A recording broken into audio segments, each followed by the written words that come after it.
Good morning, all. Welcome to the Podman Community Meeting on Tuesday, November 2nd, 2021. Today, I should share my screen first rather than blathering on here. Hey, Blue Jeans, we can do it. Go. So this is a meeting that we hold on the first Tuesday of each month. Timing, we may change from time to time. We haven't done that for a while, so probably due for one sometime in the early spring. Topics are driven by prior meetings or requests to myself.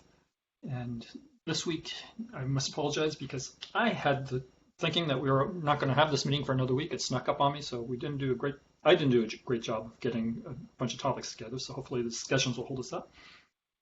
Discussions are always accepted for anything related to containers, not just Podman, but Buildah, Scopio, any of the container images or container storage or other projects that we have.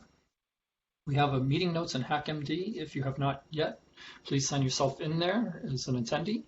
And I will be taking notes as we go along. If you find that I've misstated anything in there, please correct me, write in the notes itself, or go ahead and add to it if you have links or what have you that you think are pertinent to your talk, if you're discussing or you have other topics. And then also for our topics today, we have a Buildah buildkit update from Aditya. We have Podman on Mac status from Ashley and Brent. And we have netavark update from Matt and Brent. And then we have wrap up and topics for next meeting and discussions as we have it. So given all that, I'm going to stop sharing. Change to cooperate. And I'll hand it over to Aditya. Yeah. So I'm just going to share my screen. Just a second. Let me know if you guys can see my screen. Yes, and it looks good, and the size is good too. Yeah, so you guys can see my terminal, right? Yes. Yeah. So and the size is good too. So. Cool. So like some of the features which we are recently working right now is like buildkit compatibility with Buildah. So like there are a few cool features which are present in buildkit but not on Buildah. So we are just making sure that we port those features in the correct behavior to Buildah, and we can like also make add-ons or improve some things which we think like is going to be great for a Buildah tool. So some of the features which we recently completed were like, one of them was like mount type bind, so which allows you to performing a bind mount inside a container file and only scope to the current run statement, just like buildkit. So example Docker file would look like, or container file would look like your base image and a run statement followed by a mount command with type bind. And the source could be the path on your host machine. It could be relative path to your host machine, or it could be absolute path to your host machine, or could be a relative path to the current build context. And the target could be the target where you want the things to be mounted inside the image.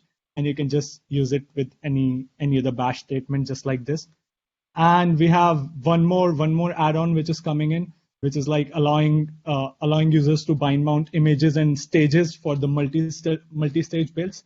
So you could also mount stages, previous stages if it's a multi-stage build, or another container OCI image or a Docker image into your Docker file. So something like this statement should be able to get your job done if you're seeking to mount an image or a stage from a multi-stage build. So this was like a bind mount feature. So this got recently completed, and it's already present in the latest main, and eventually it will be propagated into Podman as well. So feel free to use this. And there's one more feature which is called mount type cache. So there's a common problem with builds that most of the people they end up recalculating a lot of cached material which is cacheable by default. Like for example, if you're downloading packages and you're updating your base image, and a lot of things can be like reused by other builds as well. So this feature was not there before, so it got recently added. So this feature will allow you to mount a persistent cache, and the cache will exist on the host machine so that it could be used by other images as well while you're performing the build. So the statement would look something like this. So this is just an example which is showing how you could write a cache and how another build could read a cache. So for example, you have one primary build which is writing something into the cache. So in this current example, we are trying to write a new file called hello into the cache, which is mounted at test, and the file would be world. And another build is going to read that file while it is trying to build the image. So like this is a simpler example of how it could be used, but the more complex use cases are like if you're trying to update dependencies or if you want to share dependencies across builds, you don't have to repull or like re-evaluate everything. You can just use your host as cache and reuse the files which are like overlapping across builds. So we are also going to perform this. We are also going to demo this mount type cache just after I'm done introducing all the features. And and one more thing is mount type tempfs. So for some instances, like you don't really want to mount persistent storage because you are doing some activity, you're doing some task at the build time, and you want it to go away or use that block as a throwaway mount. So instead of mounting an actual file system or a path from host, you could mount a chunk of volatile memory into your build as a storage device. So from your build perspective, it would look like it is an actual file system, but actually it would be a temporary memory chunk. So a typical use case could look like this: a run statement with mount type tempfs, and target is somewhere on your image or build, and you could write anything on this particular path, but it will not persist after the build is done because like this is a volatile memory block and it should be only there for this run statement scope. So these are like few features which recently got completed and merged into upstream. So you could use all these features out of main. And now I think I'll demo one of them so that it's easier to understand how the stuff is looking. So yeah. Before you move on, these are not in any particular Buildah version right now, correct? They are just so we have not released anything yet. So it's upstream. It's on upstream main, but we don't have any version out yet. So as soon as we are going to cut a new version, and if we are going to render that new version into Podman, it should be available with Podman and with Buildah as well. But we don't have any version released yet. So they should be looking for it in the version called 1.24 Buildah or later, and then probably exactly. Podman 4.0. Yeah, exactly. So yeah, that should be out with next recent release. And yeah, so I'm just going to demo the cache, how the mount type cache is going to be used. So this is just a fresh pull out of main. So I'm just showing my branch, and there's nothing which I've created here. So I have one Docker file which is a writer. So writer is responsible for writing stuff to the cache, and we'll have another Docker file which is reader. Reader is the block which is going to read stuff from cache. So the Docker file is simple. It's the base Alpine image. I'm just creating a path so where cache could be mounted, and I'm writing a new file here. New file with the content hello in it. So the file name is world. And on the another build, I would try to read this file world from the host cache. So let's try building this. So yeah, so I'm gonna build writer first.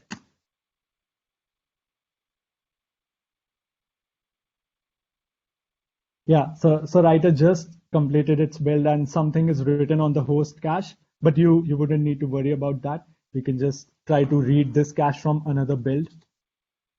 So I'm just going to read stuff. Yeah, so you can see we have the output hello because we tried to cat the test world file, which was written by the build writer. And similarly, like this is a very simple use case just to explain how the caching works, but the actual use cases are more can be really more complicated than this one. You could actually write all the packages into your cache, and those packages could be used by other images as well. So yeah, this was a demo of like one of these features, and like we have few more features lined up. One of them is like skipping unneeded stages. So this is like one of the most like popular feature of BuildKit, where you could skip the stages which does not resolve to your target target build. So hopefully in like fewer releases, in like future releases, we can get that feature as well. So yeah, that was pretty much it from my side. So I'm gonna stop the demo, but if there are any questions, like I'm free to answer them.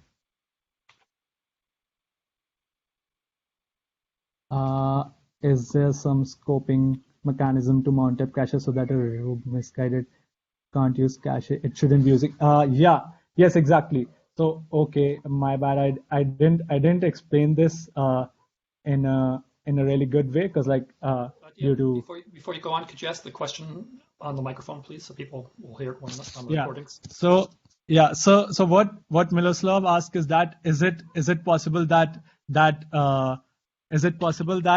a cache can be misguided or some other container file can override a cache? Is that right, Miloslav? Yeah, like if I have 3 different container files built in 3 different products, but they all decide to use the same cache directory, yeah, or one just even maliciously tries to snoop on the others.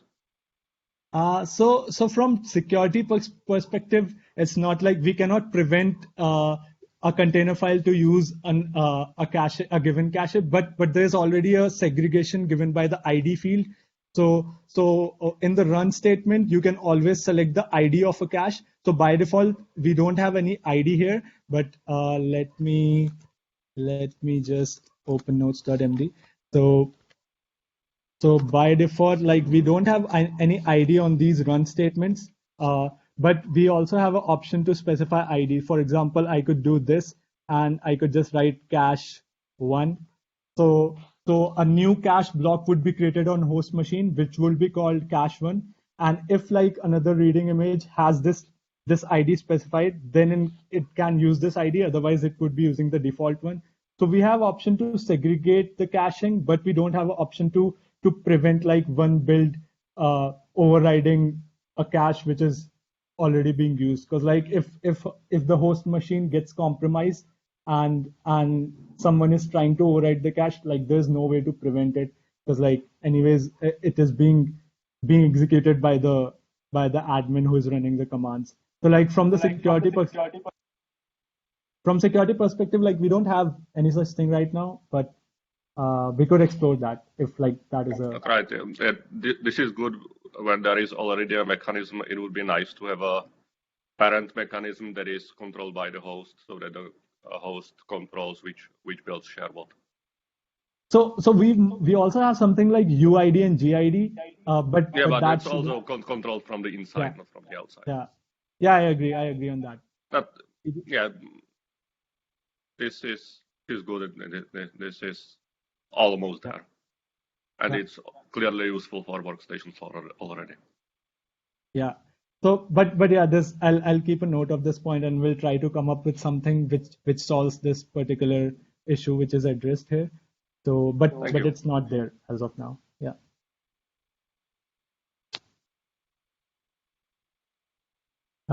Yeah, that's pretty much me. Okay. Any further questions for Atya before we move on to Ashley? All right, Audie, thank you very much. Ashley, you're going to be talking about the Mac status and showing us some pretty slides. Yep. So currently I've been working on the Podman GUI on the Mac. I will show you some mockups that I did for hopefully the GUI. This would be kind of a menu bar app. So on a Mac, if you see, there's like a bunch of menu bar apps that you can press in like the top right corner. So this would kind of reside in that little area over here. This would be the mockup. On your first boot, when Podman isn't running, you won't have any machines, and then you would click the plus sign to create a new machine, and you can enter like the advanced options. Once you have a bunch of machines, it would be in this drop-down menu, and you can select a machine to start. You could start and then stop the machine from this little window, or SSH or launch Cockpit if you have Cockpit installed. We'll have like this little gear that will tell you like preferences about. If you press about, this kind of window should pop up and tell you like the information from Podman info. And then if there's an update available, it will have a little notification for you to upgrade either your Podman desktop machine. So I'm currently working on it. We kind of decided to go a more native route and go with doing it in Swift. So I've just been looking a lot at Swift recently. So that's kind of the update on that. Hopefully we should have something out soon. But that's kind of all I have for the GUI aspect.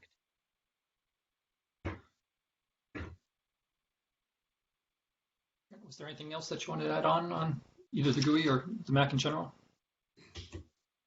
I can add that we continue to work on the mounts and the volume mounts and what's the other open one?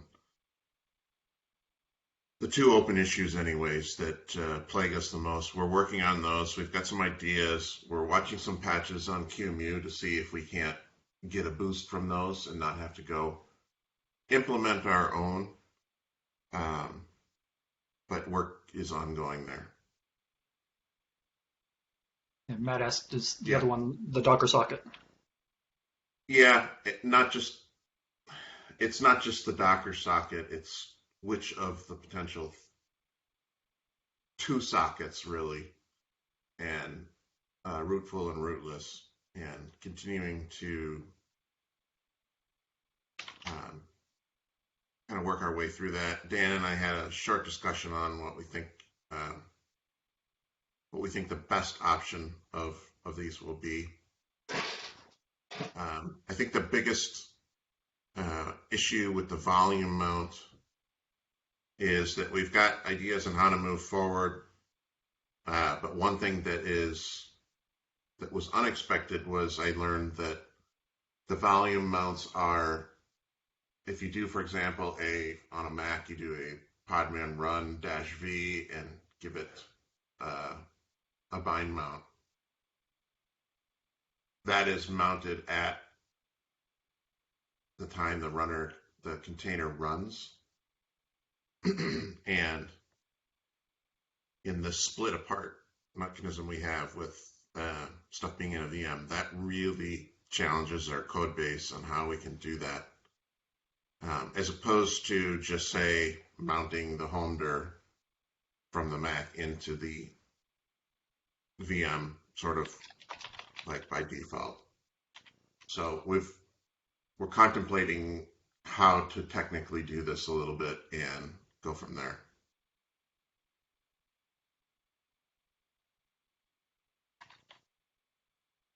Right. Any further questions on the Mac in general for either Brent or Ashley? Okay, then we will turn it over to. We got a question there, Tom, from Christian. I missed it. Okay. Christian asks, wouldn't it make sense to implement the GUI in Qt because Swift is only for the Mac? Yes, we went back and forth on that, and the conclusion was that given we still believe that WSL, given that WSL still seems to be the strongest approach for Windows, that we would go ahead and do this in native environments and do it in Swift, and then so we have something and it looks right, and then evaluate whether we want to go to a common technology or just handle the two code bases.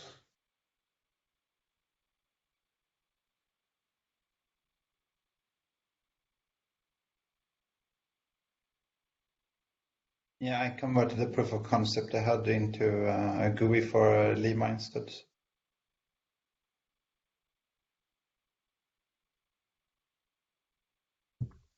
Yep.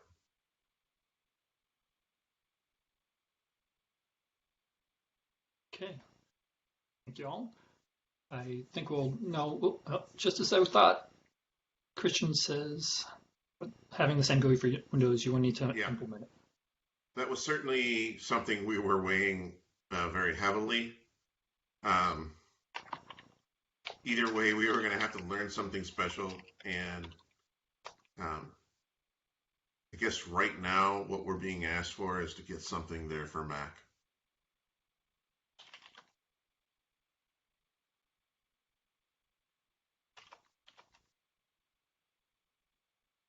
You're welcome, and thank you for the questions. Okay. Let's try the netavark update then from Matt and Brent. Matt, you want me to talk it through? Sure. You can give it a start, and then I'll add some details on the end. Okay. Let me quick grab the project URL. If you were at the Cabal the community Cabal, you heard some of this already. So, but sometimes we get different audiences. But we talked about at the last meeting that we're starting a new project called netavark, which is a potential replacement, I should say, for CNI plugins. And it would be maintained by our team. And we've got a project there. We've been committing to it. It's essentially the same kind of idea Podman would call it, with JSON input, and netavark would do all the bridge setup, the IP tables, the firewall, the syscontrol stuff, and then return a JSON formatted response, and everything's good. We're writing it in Rust, which is a learning experience for most of us, but it's coming along nicely. We theoretically should have a working piece of code today for being able to run a container with Podman and being able to tear it down potentially as well. And we've got everything done, but as far as just the most typical setup, we've got most everything done except for the JSON response, and Matt is working on the firewall rules as well.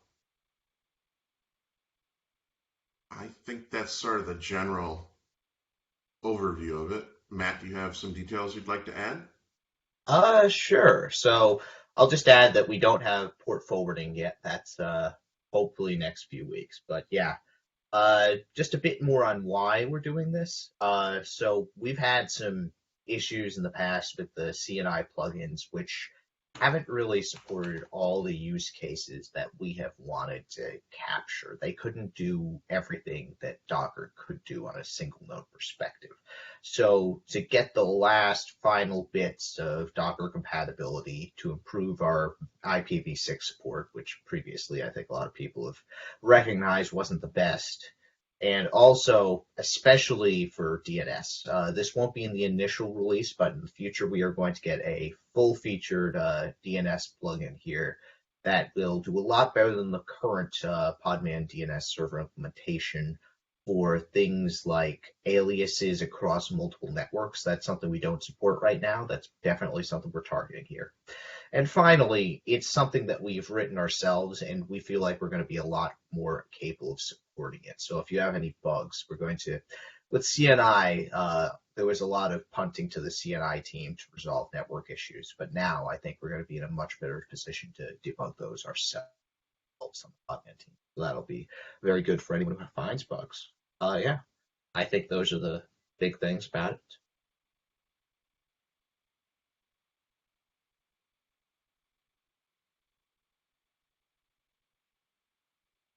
Any questions? I guess to say the last thing is if there are Rust maniacs out there that want to see this project move quicker, we have work we can farm out.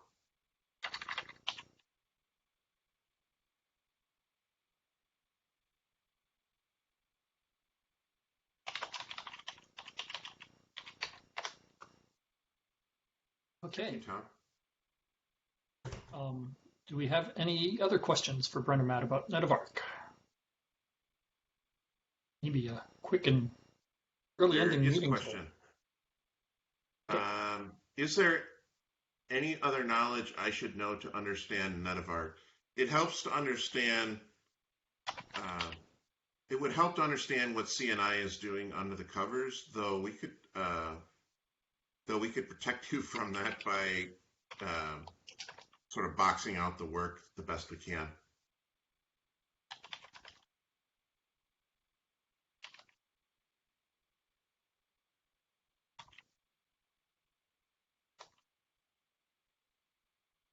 Does that answer your question?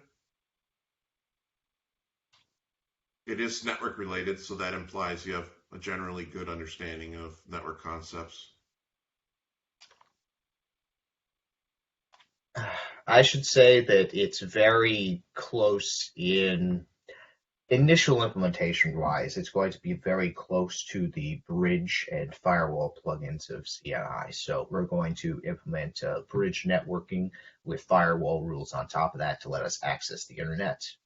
We are adding an additional backend here. We're going to support Firewall D natively as a backend as opposed to current CNI plugins, which do a lot of work directly via IP tables.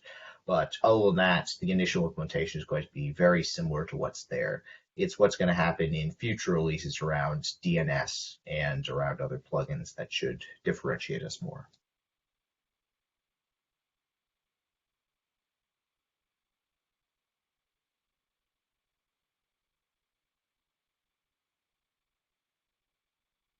I'm assuming that's answered your questions. And yes, it did. Super. And are there any other questions on this from anybody? Okay, or any questions or topics that anybody wants to talk about before we wrap up here?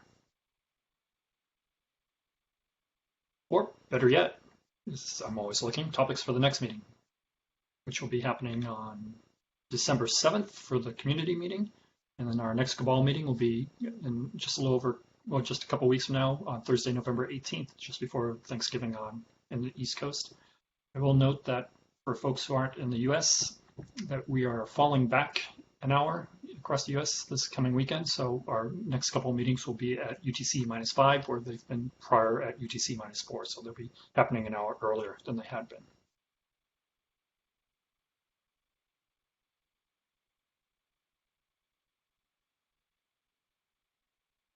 There was a mention of Podman on Windows, but that's still very low on the priority list, right? I mean, outside of WSL.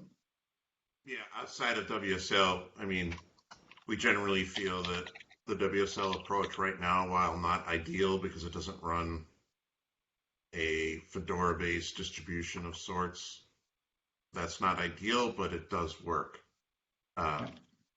And it's a pretty good solution. So the idea here is to try to beef up on the Mac side. And then we'll look at, we'll let people sort of use the WSL and decide, you know, what makes sense from there. Yep.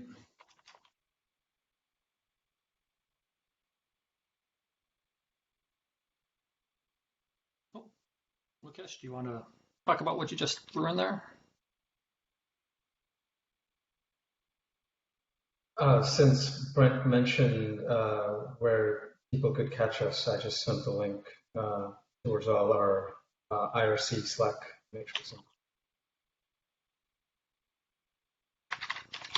Okay, I'll go ahead and make a note of that in the notes.